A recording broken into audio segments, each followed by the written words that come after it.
Hey guys, Donovan Myers again with another video tutorial. This time we're going to be taking a look at the TES wooden sides that you can buy at focusattack.com. So without further ado, let's take a look at the table and see what we got to work with. Alright, this is the TES wood side that you can get from focusattack.com. It's really nicely made, it looks machined, the angles are really nice, and if you like the wood look, you could just throw some lacquer on here and be ready to go. But this tutorial today is about making it look a little bit more like plastic to match the rest of the stick.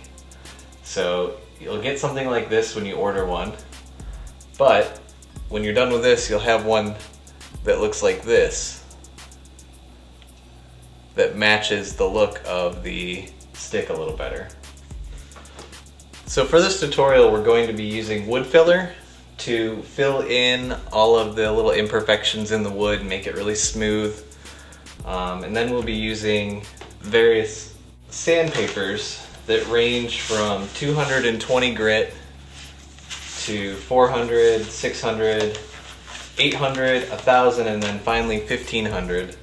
And I'm also going to use this sanding block that I made by just cutting about 2 inches of 2x4 off.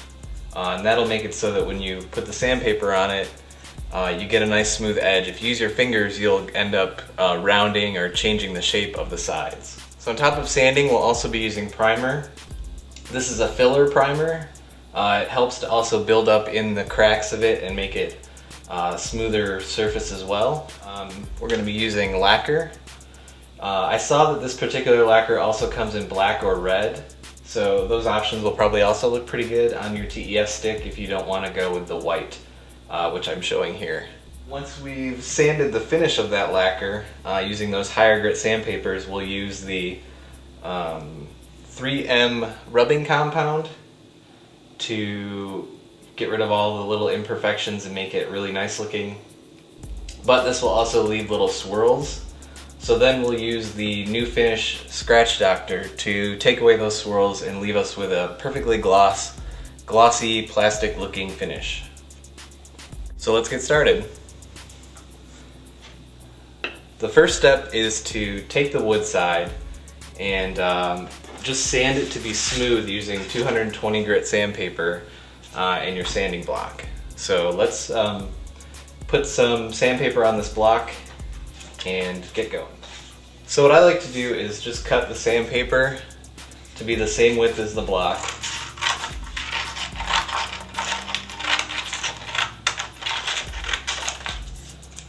And then just get enough so that it goes on 3 sides.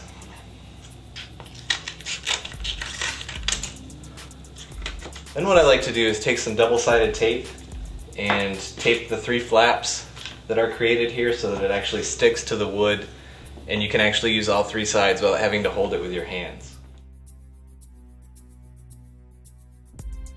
And now we have a sanding block. So just take the wood side and go back and forth, sand this, hold it at the proper angle and carefully sand all of your angles here. And just make it so that it feels a lot smoother than it did when you got it in the mail.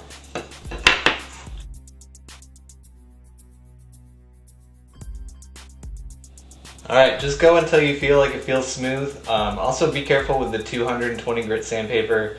That's the coarsest we'll be using, and it really eats away at the wood. So just be careful. Make sure you're holding it at the right angle so that you don't lose these angles on the wood here. So once you have it smooth and you like it, the next step is to add the wood filler. I like to just stick this on with my hands and completely cover the whole thing.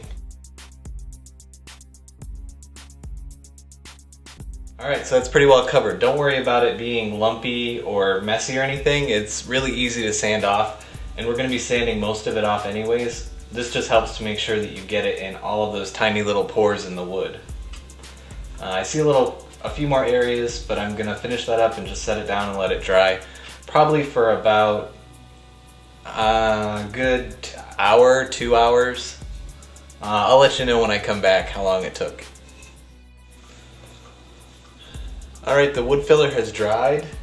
The packaging says it only takes about 15 minutes for light filling, so since I really globbed it on, I gave it a good hour, and it's definitely dry and ready to go. I also swapped over my sanding block to 400 grit, and that's what I'm going to use to sand down all of this wood filler.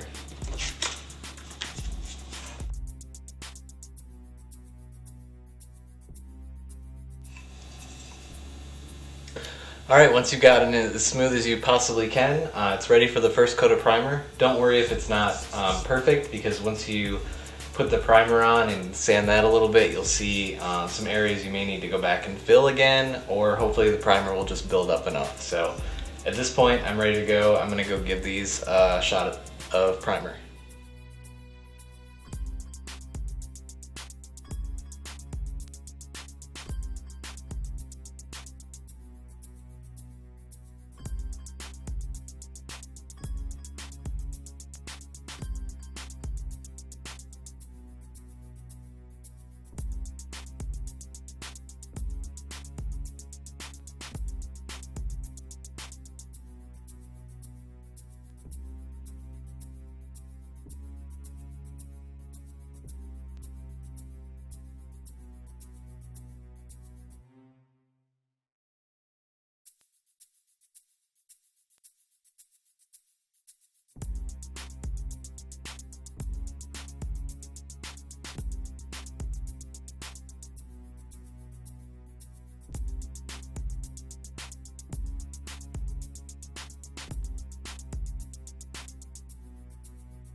Alright, once you have your 10 coats of primer on and your 6 or 8 coats of lacquer on, you are ready to do the wet sanding. That's going to give you a smooth finish. You'll notice, I don't know if I can show this too well, but it's kind of got what people call like an orange peel, or just kind of porous looking finish. If you want it to really look like plastic, you just go ahead and go through this wet sanding phase. So what I did was prepare a sanding block the same way I showed, using the double-sided tape. And I'm going to start with the 800 grit, and I'm going to work my way up to 1500 grit. So all you do is just simply take this, dip it in a little water to get it wet, and then very slowly rub it back and forth on the block. Very slowly. You'll notice there's friction going on here. You want to just barely apply any pressure to go right and left, and just keep getting it wet so it slides easily.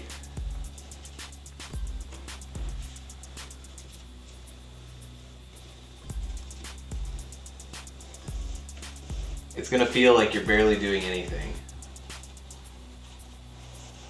but you'll notice you'll start to get some residue of the paint. It's just taking off those peaks that are making it look porous. So this is going to smooth it all out and make it look like plastic.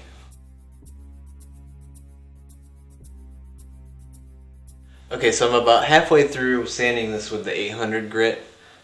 You can kind of see, hopefully, it's starting to look a little bit almost like a jean texture, where some of it is still a little shiny and some of it's looking dull, and it'll start to feel really smooth. So just keep going. Don't get brave and start applying more pressure, because that's when you're going to start breaking through and hitting the primer, and then you'll have to repaint everything again. So just keep going. Just do it as long as you can stand it. The more you do it, the better it's going to look. Alright, I put in a good probably 20 minutes to a half hour on just wet sanding this very carefully. You can kind of see it's mostly flat looking. It's really smooth, and I'm going to move on to the 1000 grit sandpaper. Okay, so this is my 1000 grit sanding block. You can see I'm still using the same one. It's still a little wet. Once it gets wet, the tape stops really sticking, so I'm just going to hold these sides with my fingers. You may choose to just make yourself some more sanding blocks, but I'm going to go ahead and get started on the next 1000 grit sanding job here.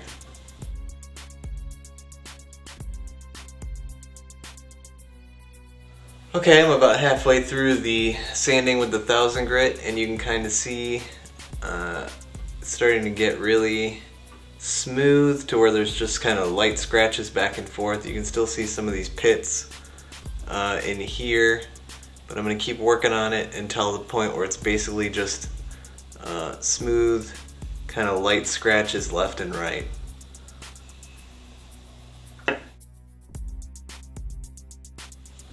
Okay, I'm done with the 1000 grit. It's not perfect, but I think the last little imperfections should get taken care of with the 1500 grit. So I'm going to go ahead and prepare that sanding block and get to it. Alright, this is the 1500 grit, so this will hopefully be the last round here.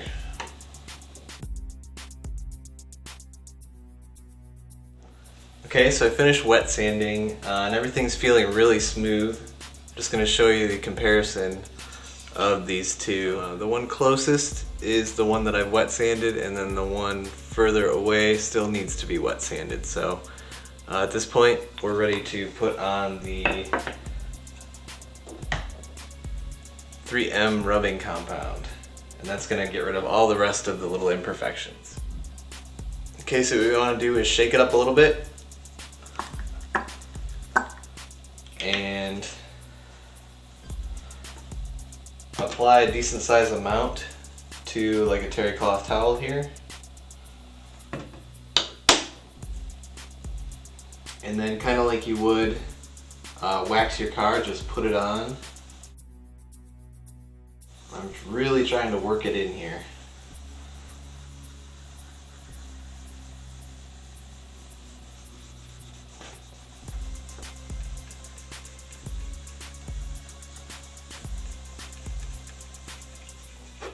You just want to keep working it until it's dry.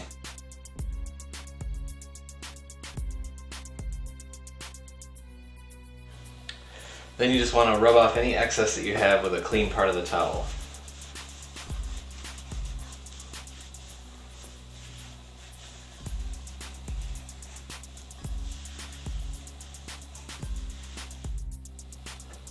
Alright, so it's looking pretty good and smooth and shiny. Left a little bit of swirl marks.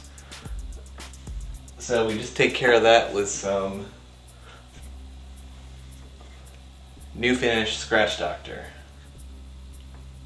So this one, definitely shake it up. And it's going to be a lot more like wax.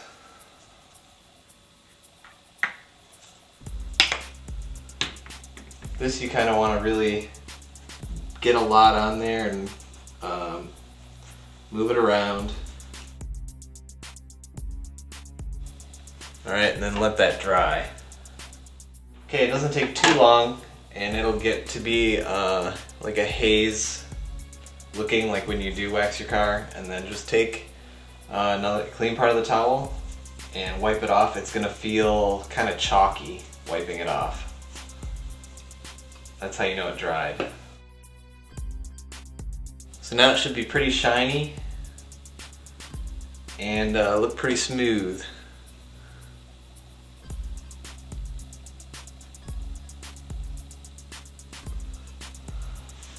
And that's all there is to that. So once you've installed your sides, you should have a tournament edition stick that looks a little something like this. I hope you found this video helpful, and good luck with your sides.